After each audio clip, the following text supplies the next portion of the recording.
بسم اللہ الرحمن الرحیم الرحمن علم القرآن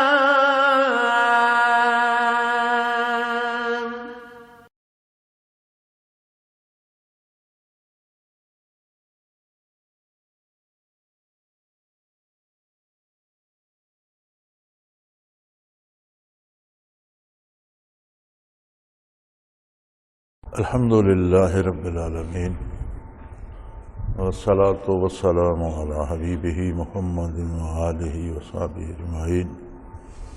اعوذ باللہ من الشیطان الرجیم، بسم اللہ الرحمن الرحیم۔ وَيَقُولُ الَّذِينَ كَفَرُوا لَوْلَا أُنزِلَ عَلَيْهِ آيَاتٌ مِّن رَّبِّهِ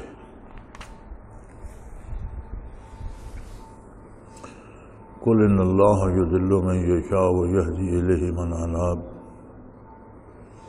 الذین آمنوا وتطمئن قلوبهم بذکر اللہ الا بذکر اللہ تطمئن القلوب الذین آمنوا وعملوا الصالحات طوبی لهم وحسن مآب کذالک ارسلناک فی امۃ قد خلت من قبلها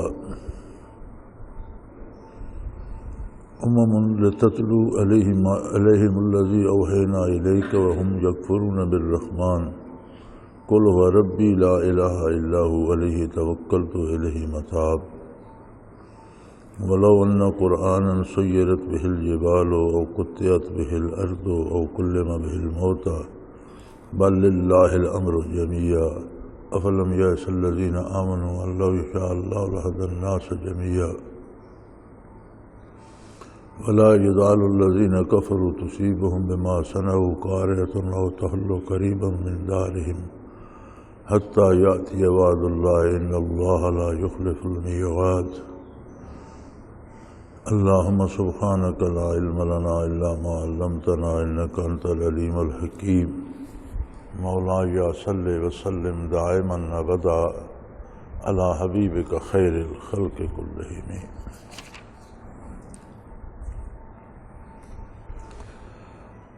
وَيَقُولُ الَّذِينَ كَفَرُوا لَوْلَا أُنزِلَ عَلَيْهِ آيَاتٌ مِّن رَّبِّهِ۔ اور کافر یہ بات کہتے ہیں کہ اگر یہ اللہ کے برحق رسول ہیں تو جو چیزیں جو ہم کہتے ہیں وہ عجائبات، وہ معجزات ان سے کیوں صادر نہیں ہوتے؟ ان کا پروردگار انہیں اس طرح کا کوئی معجزہ کیوں عطا نہیں فرماتا جو ہم کہتے ہیں؟ بات اگر معجزات کی ہوتی اور معجزات دیکھ کر ہدایت نصیب ہوتی تو پھر حضور اکرم صلی اللہ علیہ وآلہ وسلم کے معجزات اتنے ہیں کہ جنہیں شمار نہیں کیا جا سکتا۔ خود آپ کی عمر عزیز ایک معجزہ ہے۔ قرآن کریم سے بڑا معجزہ کیا ہوگا کہ ایک ہستی جس نے کسی استاد، کسی مدرسے کو دیکھا نہیں، ایسے حقائق، ایسی خوبصورت عبارت جس کے ساتھ کی کوئی عبارت دوسرا بنا نہیں سکتا، پھر اس میں ایسے حقائق، یہ کتنی عجیب بات ہے کہ صحرائے عرب میں جبلہ افروز ہو کر پوری دنیا کے لیے پوری زندگی کا اور قیامت تک کے لیے آئین و دستور دے دیا جائے جس میں کسی تبدیلی کی کوئی ضرورت نہیں پیش آئے گی۔ اس سے بڑا معجزہ کیا ہوگا؟ قرآن کریم جیسا، پھر گزشتہ قوموں کے حالات، آئندہ کے واقعات کی پیش گوئی، اس عالم کی حالات، سیاروں ستاروں کی باتیں، انسان کے وجود، تخلیق اور اس کے بارے ساری تفصیل، اور اس کے ساتھ آئندہ کے حالات و واقعات کی پیش گوئی، نہ صرف اس عالم کی بلکہ اس کے بعد کے عالم کی بھی ساری تفصیل قرآن کریم نے بیان کر دی۔ اس سے بڑا معجزہ کیا ہوگا؟ اسی طرح چاند کے 2 ٹکڑے ہو گئے، شب معراج کے واقعات، مکہ مکرمہ سے بیت المقدس تک کا سفر، بیت المقدس سے عالم بالا تک کا سفر. چلو عالم بالا کو تو کافر نہیں سمجھتے تھے، بیت المقدس کو تو سمجھتے تھے. تو جتنے سوالات انہوں نے کیے، تاکہ کھڑکیاں دروازے تک پوچھے بیت المقدس کے، راستے میں کیا کیا واقعات ہو رہے تھے حضور نے وہ بھی بتائے، ان کے قافلے چل رہے تھے ان کے بارے بھی بتایا. پھر مردے کے کلام کرنے سے، مردہ پھر انسانی مردہ تو ہے، کنکریوں کا کلمہ پڑھنا اس سے بڑا معجزہ ہے کہ کنکر تو بولا نہیں کرتے. مردہ پھر انسانی مردہ تو ہے، زندہ ہو گیا تو بولے گا، لیکن کنکر تو نہیں بولا کرتے. تو کنکریوں کا کلمہ پڑھنا اس سے بڑا معجزہ. تو یہ سارے معجزات دیکھ کر یہ مسلمان کیوں نہیں ہوئے؟ فرمایا معجزات سے کوئی مسلمان نہیں ہوتا. معجزات نبی کی صداقت کے دلیل ہوتے ہیں.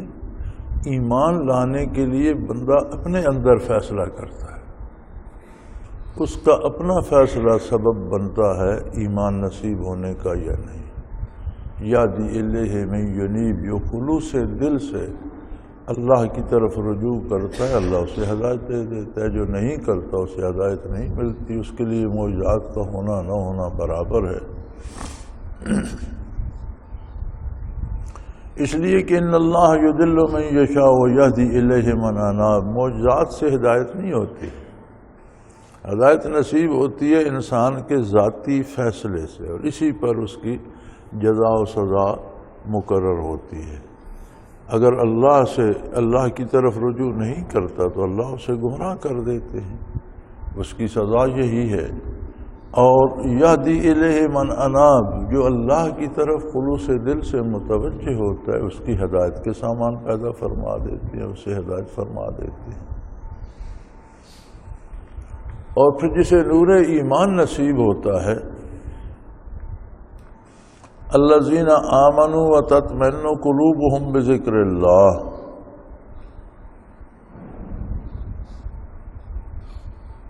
جب انہیں نور ایمان نصیب ہوتا ہے تو ان کے قلوب اللہ کی یاد سے اطمینان پاتے ہیں. پھر دنیا میں انہیں ان کا مقصد صرف اللہ کی یاد کو دل میں اتارنا ہوتا ہے، اور یہی ان کی منزل ہوتی ہے، اور اس سے انہیں قرار نصیب ہوتا ہے. الا بذکر اللہ تطمئن القلوب. خوب اچھی طرح جان لو، صرف اللہ کی یاد سے دلوں کو قرار آتا ہے. دنیا میں انسانی خواہشات کی کوئی حد نہیں. ایک چیز کی خواہش ہوتی ہے، وہ مل جائے تو پھر اس سے اعلیٰ کی خواہش شروع ہو جاتی ہے، وہ مل جائے تو اس سے اعلیٰ کی خواہش. اقتدار ملتا جائے تو بادشاہ کو بھی حسرتیں ہی رہتی ہیں کہ وہ خطہ بھی میرے پاس ہو جاتا، وہ لوگ بھی میری اطاعت کر لیتے. تو یہ کہیں ختم نہیں ہوتی دل کی حسرت میں. ہاں، اللہ کی یاد دل میں بس جائے تو دل کو قرار آ جاتا ہے، پھر اس سے آگے کوئی منزل نہیں ہے. ذکر اللہ کیا ہے؟ خود ایمان لانا بھی اللہ کا ذکر ہے، اللہ کی یاد ہے. اس کے بعد اطاعت کا ہر مرحلہ اللہ کا ذکر ہے، یہ عملی ذکر ہے. خود ایمان لانا، صحیح عقیدہ اختیار کرنا بھی ذکر الہی ہے کہ وہ اللہ کی عظمت کو، اس کی توحید کو، اس کی ذات اور اس کی صفات کو قبول کرتا ہے، ان پر یقین کرتا ہے. ایک درجہ ذکر الہی کا یہ بھی ہے. پھر وہ اللہ کی اطاعت کرتا ہے تو ہر حکم کے ساتھ اللہ کی عظمت اور اس کا ذکر خیر ہوتا ہے. عملی ذکر الہی ہے. جتنے بھی کام اللہ اور اللہ کے رسول صلی اللہ علیہ وسلم کی اطاعت میں کیے جاتے ہیں سب عملی ذکر ہے.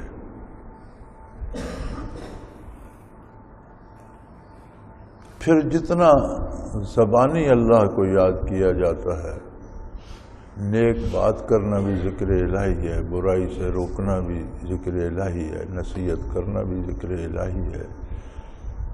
پھر اس کے بعد کوئی تلاوت کرتا ہے، اللہ کی عظمت بیان کرتا ہے، درود شریف پڑھتا ہے، مختلف تسبیحات پڑھتا ہے، تو یہ سارا لسانی ہے، ذکر الہی ہے جو زبان سے کیا جاتا ہے، یہ بھی ذکر الہی ہے۔ سب سے اعلیٰ درجہ ذکر الہی کا ذکر قلبی ہے، جس کی فضیلت حدیث شریف میں بھی بہت سی جگہ حضور اکرم صلی اللہ علیہ وسلم نے ارشاد فرمائی ہے، لیکن ذکر قلبی نبی صلی اللہ علیہ وسلم کی برکات کے بغیر نصیب نہیں ہوتا۔ عملی ذکر ہم کر سکتے ہیں، لسانی ذکر ہم کر سکتے ہیں، لیکن ساری کوششوں کے باوجود ذکر قلبی از خود نصیب نہیں ہوتا جب تک برکات نبوت نصیب نہ ہو۔ یہ ایک ایسی دولت ہے کہ قرآن کریم تو 23 برس نازل ہوتا رہا، احکام الہی بھی 23 برس میں مکمل ہوئے، فرائض سنن واجبات حلال حرام جائز ناجائز کے احکام وقتاً فوقتاً نازل ہوتے رہے، لیکن پہلی وحی سے جب حضور اکرم صلی اللہ علیہ وسلم حرا سے دولت خانے پہ تشریف لائے اور مائی صاحبہ سے حضرت خدیجہ رضی اللہ تعالی عنہا سے سارا واقعہ عرض کیا نزول وحی کا، تو وہ ورقہ بن نوفل کے پاس گئی، ان کا چچا زاد تھا اور بہت بڑا عالم تھا عیسائیت کا۔ اس نے کہا یہ تو اللہ کا فرستادہ فرشتہ ہے، وحی ہے، جس طرح پہلے انبیاء پہ وحی آیا کرتی تھی۔ تو ورقہ بن نوفل بھی حضور کی بات پہ ایمان لے آیا اور مائی صاحبہ بھی اسی وقت ایمان لے آئیں۔ خواتین میں سب سے پہلی ایمان لانے والی حضرت خدیجہ الکبریٰ رضی اللہ عنہ۔ اب ذکر قلبی کی کیفیت یہ ہے کہ جیسے وہ وحی پہ ایمان لائیں انہیں درجہ صحابیت نصیب ہو گیا۔ وہ کیفیات، قلب کی وہ حالت، قلبی ذکر کی وہ عظمت جو صحابہ کے نصیب میں ہے، وہ انہیں اسی لمحے نصیب ہوگی۔ تو اس وقت تو صرف ایک جملہ اقرأ باسم ربک الذی خلق، وحی کی ابتدا ہی ہوئی تھی، قرآن نازل نہیں ہوا تھا، نمازیں فرض نہیں ہوئی تھیں، روزے فرض نہیں ہوئے تھے، حلال حرام کے احکام نازل نہیں ہوئے تھے، شریعت نازل نہیں ہوئی تھی، تو جیسے حضور پہ ایمان لائیں صحابی ہو گئی، صحابیت نصیب ہو گئی۔ مردوں میں سب سے پہلے ایمان لانے والے حضرت ابوبکر صدیق رضی اللہ عنہ تھے، انہیں پتہ چلا فوراً ایمان لے آئے، تو سارا دین تو بعد میں نازل ہوا۔ نبی کی برکات نبی کی بعثت کے ساتھ ہی تقسیم ہونا شروع ہو گئی، انہیں بھی صحابیت نصیب ہو گئی۔ بچوں میں حضرت علی کرم اللہ وجہ الکریم پہلے ایمان لائے، تو اسی آن قلبی ذکر کے درجات ہیں، کیفیات ہیں۔ بعض میں محققین نے ان کے نام رکھ دیے۔ نام کیا ہیں؟ آیات قرآنی ہیں جن سے وہ متعلق ہیں، اور اس طرح کے انوارات اور اس طرح کی برکات جو اس آیت سے مقصود ہیں جب نصیب ہوتی ہیں تو اس کا نام اس آیت پر اس مراقبے کا رکھ دیا گیا۔ تو یہ درجات کسی کو نصیب ہوتے جائیں، بہت اعلیٰ منازل نصیب ہو جائیں، اور کسی ایک کو نہ ہوں، دنیا میں جتنے انسان ہیں سب کو بہت ہی عالم بالا کے منازل نصیب ہو جائیں تو ان سب کی ولایت جمع کی جائے تو صحابی کے پاؤں کی خاک کے برابر نہیں ملتی. ساری ولایت تبع تابعین سے نیچے رہ جاتی ہے، اس سے اوپر تبع تابعین کے مدارج ہیں، پھر اوپر تابعین ہیں، ان سے آگے صحابہ کرام کے منازل کی ابتدا شروع ہے. تو برکات نبوت کا یہ عالم ہے کہ جس سے براہ راست نصیب ہوئی اس ایک لمحے میں وہ ساری منازل طے ہو.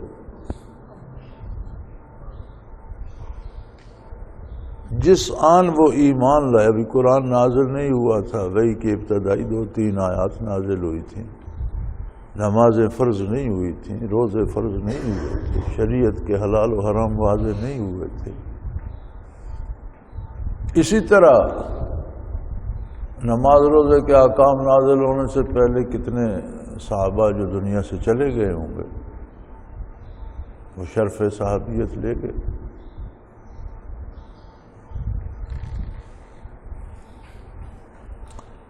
غزوہ خیبر میں ایک واقعہ بیان فرماتے ہیں کہ مسلمانوں نے محاصرہ کیا ہوا تھا خیبر کا، تو ایک حبشی غلام تھا کسی یہودی رئیس کا، وہ اس کی بکریاں لے کر قلعے سے باہر نکلا. تو اس نے لوگوں کو دیکھا، بے شمار لوگ ہیں، مسلح ہیں، تلواریں سوتی ہوئی ہیں، قلعے کو گھیرا ہوا ہے، قلعے کے اندر بھی ہر بندہ ذرا بختر پہنے ہوئے، تلوار ہاتھ میں لی ہوئے. تو سادہ سا آدمی تھا، وہ بڑا پریشان ہوا. اس نے کہا یہ کیا ہو رہا ہے؟ ہم بڑے امن سے رہ رہے تھے، کوئی اس طرح کی بات نہیں تھی، یہ کیا ہو گیا؟ تو باہر جو لوگ صحابہ کرام میں سے کوئی اسے مل گیا تو اسی سے اس نے پوچھا کہ یہ سب کیا ہے؟ میری سمجھ میں تو کچھ نہیں آیا. میں تو صبح اٹھا تو ریوڑ نکالا تو اندر دیکھا تو ہر بندہ تلوار سونتے ہوئے، زرہ پہنے ہوئے، اور باہر نکلا ہوں تو یہ بے شمار لوگ ہیں، یہ بھی زرہ پہنے ہوئے تلوار. تو یہ کیا ہو رہا ہے؟ انہوں نے اسے بتایا کہ ہمارے ساتھ اللہ کے نبی اور رسول ہیں، اللہ نے انہیں مبعوث فرمایا ہے اور یہ ایمان کی دعوت دیتے ہیں، اور یہ یہود جو ہیں یہ ایمان کا راستہ روکتے ہیں. تو اللہ کی طرف سے ان کے ساتھ جہاد کا حکم ہوا ہے، اور اس لیے ہم اللہ کے نبی کے ساتھ جہاد کے لیے ہیں. تو اس نے کہا اگر کوئی اللہ کے نبی کو مان لے تو پھر کیا ہوگا؟ جو مان لیتا ہے اسے اللہ کی رحمت نصیب ہوتی ہے، اس دنیا میں بھی اسے عظمت نصیب ہوتی ہے، اور جب دنیا سے جائے گا تو اللہ کی اعلیٰ ترین جنت میں اسے جگہ ملے گی. تو اس نے کہا پھر مجھے اپنے نبی کے پاس لے چل. وہ حضور اکرم صلی اللہ علیہ وسلم کے پاس لے آیا. اس نے ایک سوال عرض کیا خدمت عالی میں کہ یا رسول اللہ، اگر میں آپ کو نبی مان لوں تو میں مر جاؤں تو پھر مجھے بھی جنت نصیب ہوگی؟ فرمایا بے شک. پھر اس نے عرض کی یا رسول اللہ، میرے پاس بکریاں ہیں کچھ، میں ایک یہودی کی بکریاں باہر لایا ہوں، تو ان کا میں کیا کروں؟ آپ صلی اللہ علیہ وسلم نے فرمایا نے قلعے کی طرف ہانک دو، یہ اندر چلی جائے. اس نے کہا مسئلہ ہی حل ہو گیا، مجھے بھی کوئی ذرا تلوار دی جائے، میں بھی جہاد میں شامل ہو جائے. اس نے بکریاں ہانک دیں، وہ اللہ کی شان ساری سیدھی قلعے کے دروازے پر گئیں. محافظوں نے تھوڑا سا دروازہ کھولا، اندر چلی گئی. جیسے حضور نے فرمایا تھا خود بخود ساری واپس چلی گئی. مجاہدین میں شامل ہو گیا اور اسی دن شہید ہو گیا. نہ اس نے ابھی نماز سیکھی ہے، نہ وضو کا طریقہ سیکھا ہے، نہ کوئی نماز کا وقت آیا ہے، نہ اس نے کوئی سجدہ کیا ہے. تو جب شہداء لائے گئے تو حضور اکرم صلی اللہ علیہ وسلم کی خدمت میں عرض کیا گیا کہ وہ حبشی جو کسی کا غلام تھا اور مسلمان ہوا، اسی حملے میں شامل ہو گیا اور وہ بھی شہید ہو گیا. تو حضور اٹھے اس کی طرف تشریف لے گئے، لیکن جب سامنے اس کی میت نظر آئی تو حضور نگاہیں نیچی فرما کر واپس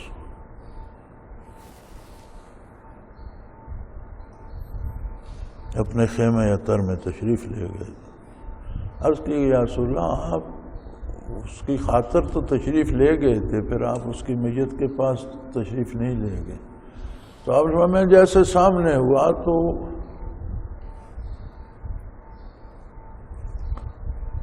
اس کی حور اس کے پاس بیٹھی تھی، تو میں واپس آ گیا، میں نے آگے نہیں۔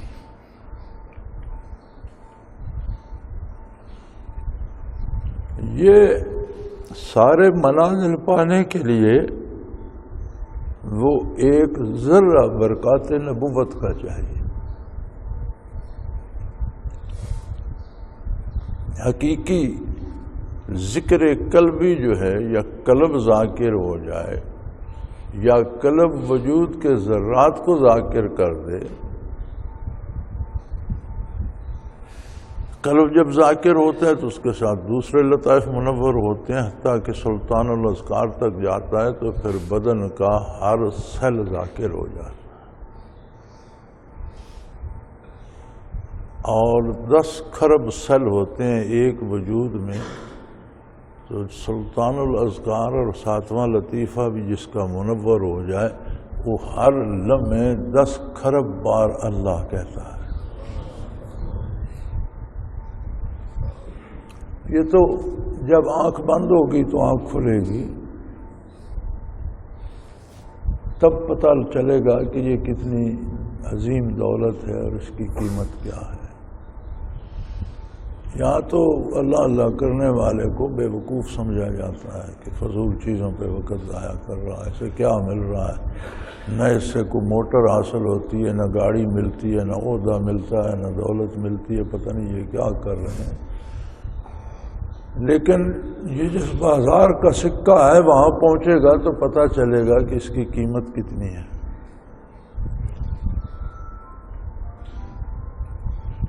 صحابہ کے بارے قرآن کریم فرماتا ہے ثم تلین جلودہم وقلوبہم الی ذکر اللہ۔ کہ شرف صحابیت یہ ہے کہ کھال سے لے کر نہا خانہ دل تک ہر ذرہ وجود کا ذاکر ہو جاتا ہے۔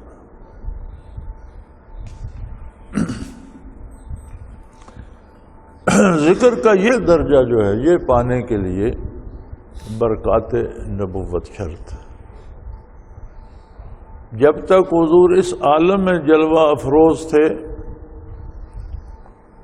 تو صحابیت کے لیے شرط یہ ہے کہ ایک عالم بھی ہو اور ایک جگہ یکجا بھی ہو۔ حضور کی نگاہ اثر اس وجود پہ پڑ جائے یا اس شخص کی نگاہ حضور کے وجود عالی پہ پڑ جائے تو یہ ایک نگاہ کافی۔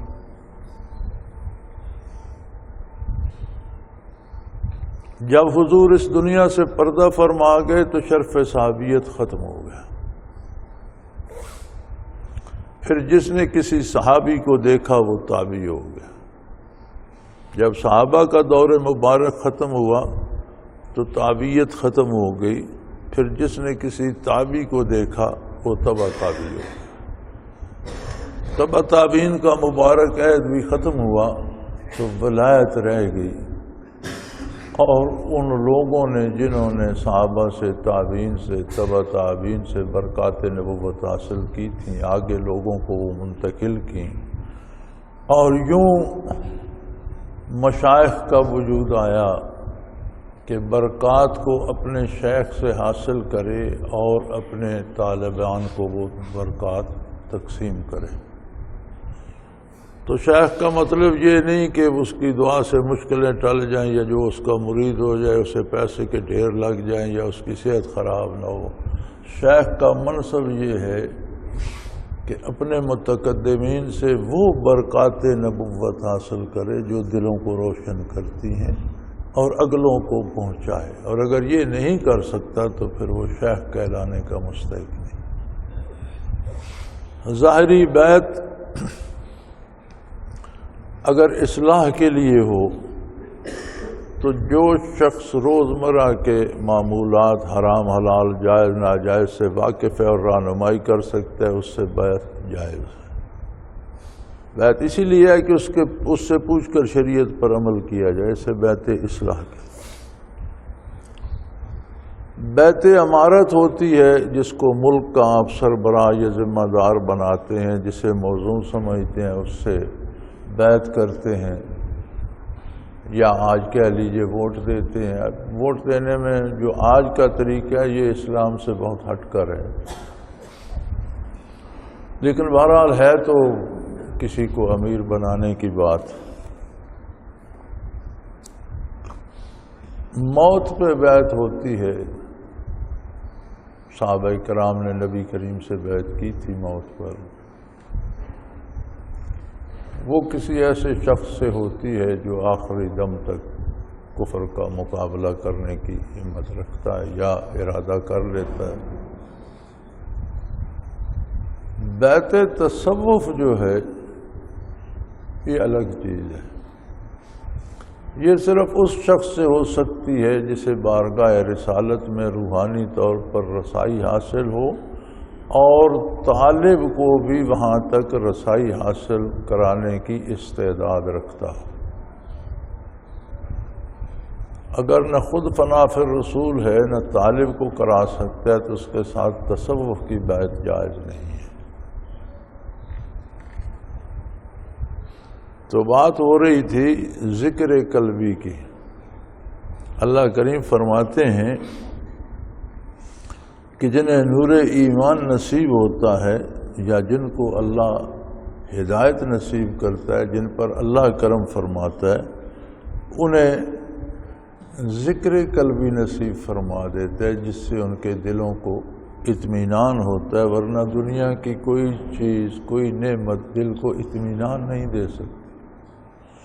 جو منزل بھی مل جائے پھر دل کی طلب اس سے اگلی منزل پہ ہوتی ہے۔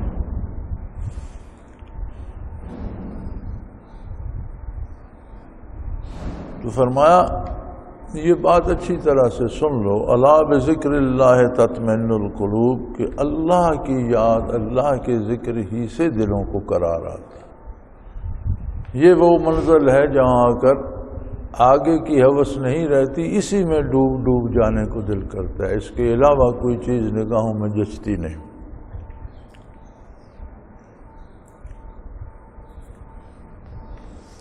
سو الذین آمنوا وعملوا الصالحات، جو لوگ ایمان لائے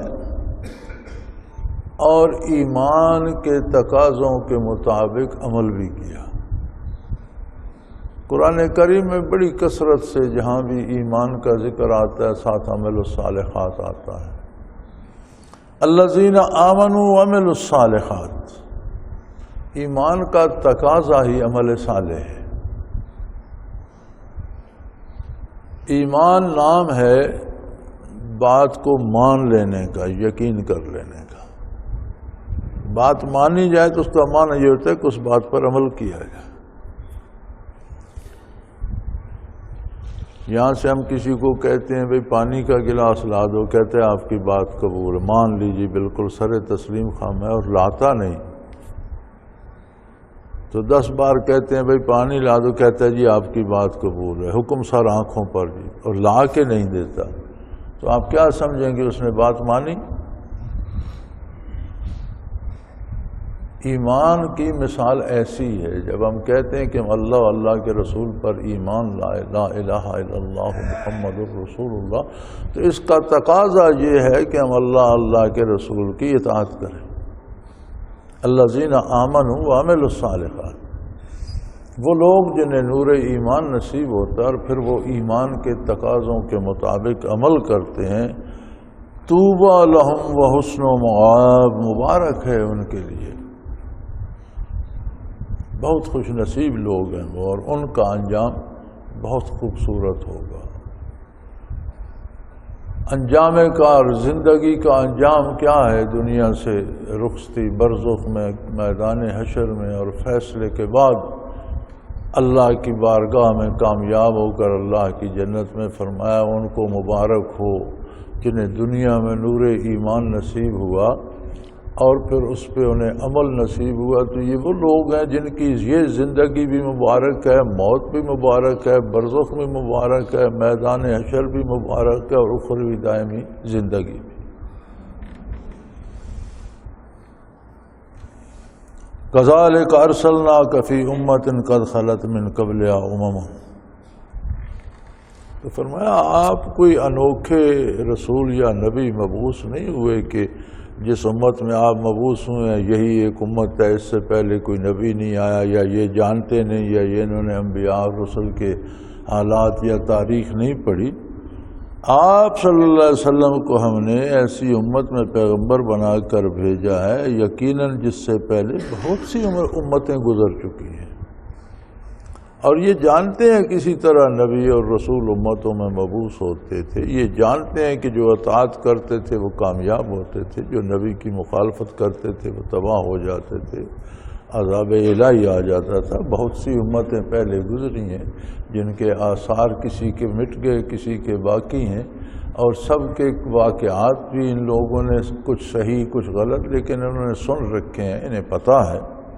یہ کوئی نیا کام نہیں ہے کہ آپ نبی مبعوث ہوئے تو یہ کوئی انوکھی بات ہوگی، اس سے پہلے ساری انسانیت میں امتوں پاس انبیاء تشریف لاتے رہے،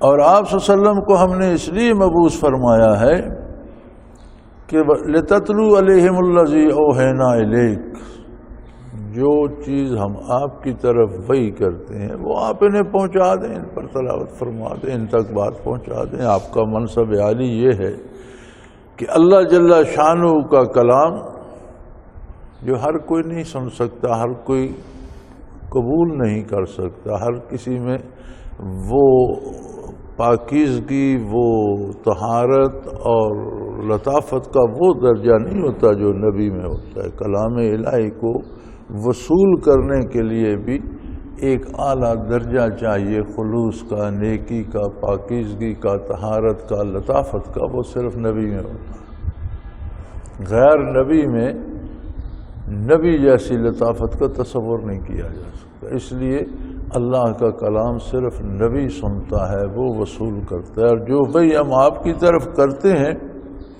وہ آپ ان کو سنا دیں۔ وَهُمْ يَكْفُرُونَ بِالرَّحْمَٰنِ، کہ یہ ایسے جاہل ہیں کہ اللہ جس کی رحمتیں بے پناہ ہیں اور یہ ہر وقت ان رحمتوں سے لطف اندوز ہو رہے ہیں، ان کی تخلیق، ان کے والدین، ان کی اولادیں، ان کے گھر بار، ان کے عہدے، ان کا مال و دولت، ہر نعمت ان کو اللہ ہی دے رہا ہے۔ ہر لمحہ سورج کی گرمی پہنچ رہی ہے، چاند کی روشنی پہنچ رہی ہے، ہوا کے جھونکے آ رہے ہیں، زندگی کے سارے اسباب مسلسل انہیں مہیا کیے جا رہے ہیں، اور یہ ایسے بے وقوف ہیں کہ اسی کی عظمت سے انکار کیے بیٹھے۔ تو آپ پر وحی اس لیے کی جاتی ہے کہ آپ وہ وحی الہی انہیں سنا دیں تاکہ انہیں اللہ کی عظمت کا احساس ہو اور یہ اللہ کی عظمت پر ایمان لائیں۔ رہی یہ بات کہ آپ کے وحی سنانے سے نتائج کیا آتے ہیں، لوگ آپ کی بات مانتے ہیں یا آپ کو چھوڑ کر چل دیتے ہیں، یا کچھ ایسے بدبخت ہیں کہ وہ آپ کی آواز خاموش کرنا چاہتے ہیں اور مخالفت پہ کمر بستہ ہو جاتے ہیں، تو انہیں بتلا دیجئے قُلْ هُوَ رَبِّي، انہیں بتا دیجئے کہ جس طاقت پہ تمہیں گھمنڈ ہے تمہیں کس نے دی ہے، جس زندگی پہ تمہیں ناز ہے تمہیں کس نے دی ہے، جس بات پہ تم فیصلے کرتے ہو تمہیں یہ سارا کچھ دیا کس نے؟ وہی میرا پروردگار بھی ہے، یہ مت بھولو۔ میری زندگی لینا دینا بھی اسی کا کام ہے، تم کچھ نہیں کر سکتے۔ لا الہ الا ہو، وہ واحد ہے، لا شریک ہے، اس کا کوئی ثانی نہیں، اور کوئی دوسرا ایسا نہیں جس سے امیدیں وابستہ کی جائیں، جس کی عبادت کی جائے، وہ اکیلا واحد و لا شریک ہے۔ اور جس طاقت پہ تمہیں گھمنڈ ہے کہ میرے اتنے بیٹے ہیں، میری اتنی قوم ہے، میرا اتنا لشکر ہے، میرے بازو میں اتنی طاقت ہے، یہ سارا گھمنڈ تمہیں، یہ ساری طاقتیں اس نے دی ہیں، اور جس نے تمہیں دی ہیں میرا پروردگار بھی وہی ہے، میری حفاظت بھی وہی کرے گا۔ اگر تم مخالفت پہ کمر بستہ ہو تو کچھ نہیں ہو سکتا، اس لیے کہ وہ واحد و لا شریک ہے اور میں اسی پر بھروسہ کرتا ہوں۔ الہ متاب، اور اسی کی طرف رجوع کرتا ہوں، میں اسی کی بارگاہ سے حکم حاصل کر کے تمہیں سناتا ہوں، اور تم اگر مخالفت کرنا چاہو گے تو میری حمایت کے لیے وہی کافی ہے۔ جو کچھ تمہارے پاس ہے، جن باتوں پہ تمہیں ناز ہے، وہ بھی تو اسی رب نے تمہیں دی ہیں، ان کا توڑ بھی وہی دے سکتا ہے۔ وَلَوْ أَنَّ قُرْآنًا سُيِّرَتْ بِهِ الْجِبَالُ أَوْ قُطِّعَتْ بِهِ الْأَرْضُ أَوْ كُلِّمَ بِهِ الْمَوْتَى بَلْ لِلَّهِ الْأَمْرُ جَمِيعًا، فرمایا اگر قرآن میں جس طرح یہ مطالبے کرتے ہیں کہ جی کوئی آیت پڑھو مردے زندے ہو جائیں، جی کوئی آیت پڑھو یہاں سے پہاڑ شک ہو جائے، جی کوئی آیت پڑھو تو مردہ بات کرنے لگے، فرمایا اگر واقعی قرآن میں یہ خصوصیات بھی رکھ دی جاتی ہیں،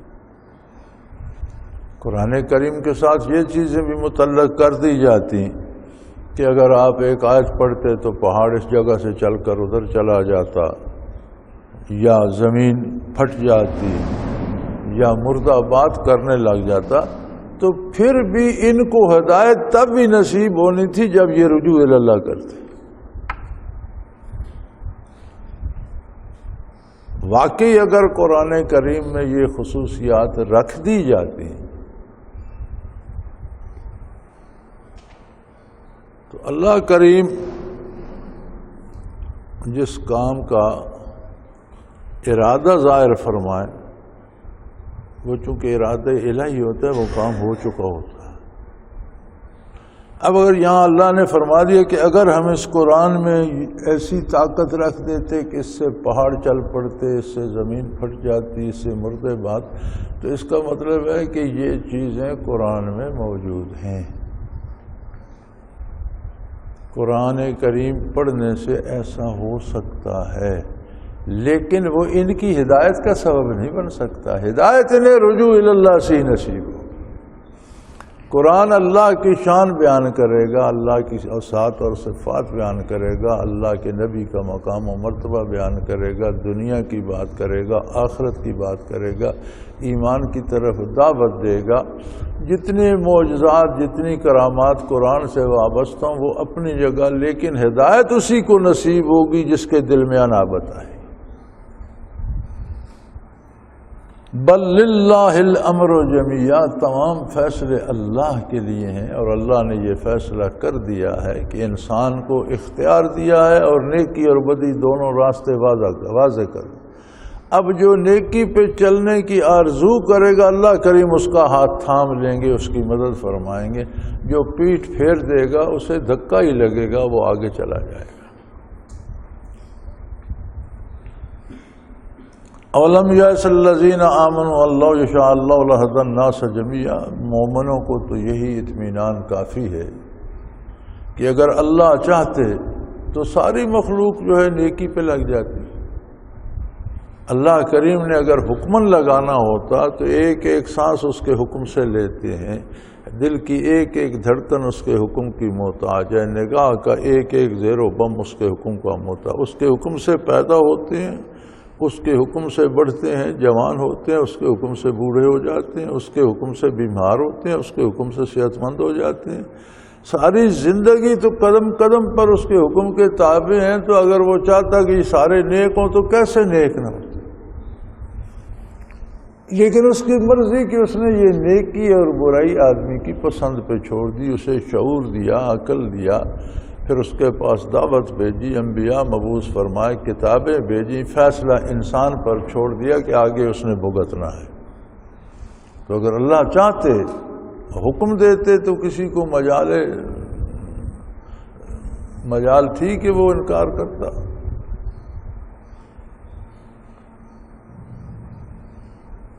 بل یزال الذین کفروا تصیبهم بما صنعوا قارعۃ او تحل قریبا من دارهم حتی یاتی وعد اللہ۔ اور کفر ایسی مصیبت ہے کہ کوئی لمحہ خالی نہیں جاتا جب اس پر نئی نئی مصیبت نہ آتی رہے.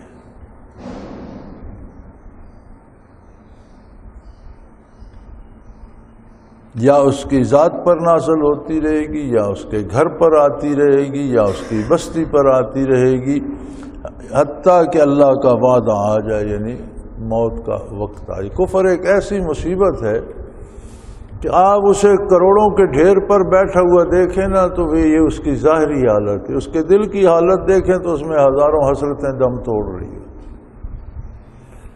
کبھی صحت کی خرابی آ لیتی ہے، کبھی اولاد کی پریشانیاں آ لیتی ہیں، کبھی کوئی حکومتی معاملات کی پریشانیاں، کبھی کوئی نہ کوئی. فرمایا کفر ایسی مصیبت ہے کہ کافر کو سکون نصیب نہیں ہوتا، خواہ اس کے پاس حکومت بھی چلی جائے، تڑپتا رہتا ہے ہر آن، اور ساری زندگی حتیٰ کہ موت آ جائے، حتیٰ یاتی وعد اللہ. کفر کے ساتھ مصیبت لازم و ملزوم ہے، پریشانی لازم و ملزوم ہے. اور اگر دعوی ایمان بھی ہو تو اللہ معاف کرے، بندہ کردار کافروں جیسا اپنا لے تو پریشانیاں پھر بھی آتی ہے. آج کے آپ حالات دیکھ لیجئے. ہمارا دعوی ایمان بھی ہے، الحمدللہ نمازیں بھی پڑھتے ہیں، روزے بھی رکھتے ہیں، عمرے بھی حج بھی کرتے ہیں، لیکن کردار میں جب اصلاح نہیں ہوتی، لین دین کے وقت بددیانتی کرتے ہیں، معاملات میں دوسروں کا حق مار لیتے ہیں، تو ایک نئی سے نئی پریشانی نازل ہوتی رہتی ہے. تو اگر مسلمان کا یہ عالم ہے تو جو ہے ہی کافر، اور پھر اس کا تو ہر کام ہی برائی ہے، کیونکہ وہ تو اللہ کے لیے کوئی کام بھی نہیں کرتا. مسلمان گناہگار بھی ہو تو کم از کم سجدہ تو اللہ کے لیے کر لیتا ہے، کسی وقت کچھ حیا تو کر لیتا ہے. تو کافر تو نرئی بے مہار ہے. تو فرمایا کوئی نہ کوئی پریشانی، کبھی اپنی ذات کی، کبھی اپنے گھر کی، کبھی اپنی آبادی کی. کافر کو پریشانیاں گھیرے رکھتی ہیں حتیٰ کہ موت آ جائے. ان اللہ لا یخلف المیعاد، اور اللہ کبھی اپنے وعدے کے خلاف نہیں کرتا. یہ بھی اللہ کریم کا وعدہ ہے کہ جنہیں ذکر نصیب ہوتا ہے انہیں اطمینان نصیب ہوتا ہے، جو کفر کی طرف جاتے ہیں وہ پریشان ہوتے ہیں. وآخر دعوانا ان الحمدللہ رب العالمین. اللہ اللہ اللہ اللہ اللہ اللہ اللہ اللہ.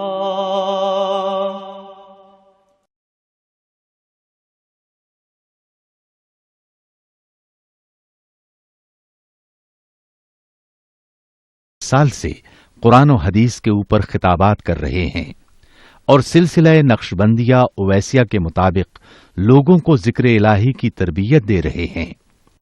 وہ قرآن پاک کی تفسیر ترتیب وار بیان کر رہے ہیں.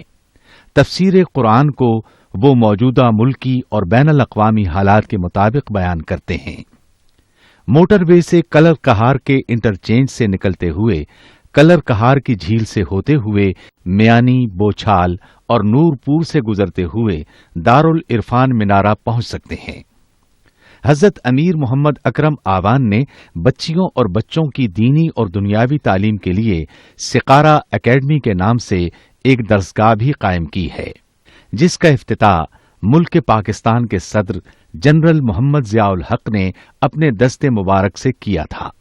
وہ تمام احباب جو اسلام کی طلب رکھتے ہیں ان سے گزارش ہے کہ دارالعرفان منارہ ضلع چکوال میں امیر محمد اکرم آوان صاحب کے خطابات سے مستفید ہوں. وہ ہر جمعے کو نماز سے پہلے بیان فرماتے ہیں. ہر ماہ کی پہلی اتوار کو ماہانہ اجتماع ہوتا ہے جس میں آپ خصوصی خطاب فرماتے ہیں اور پاکستان کے چاروں صوبوں سے احباب اس اجتماع میں شرکت کرتے ہیں. اس کے علاوہ یہاں سال میں 2 مرکزی اجتماعات بھی ہوتے ہیں، ایک رمضان المبارک میں اعتکاف کا اجتماع اور دوسرا جولائی اور اگست میں 40 دن کا اجتماع ہوتا ہے جس میں روحانی تربیت کی جاتی ہے. اپنا خون سیماب دے کر اتنا ہم کر جائیں گے،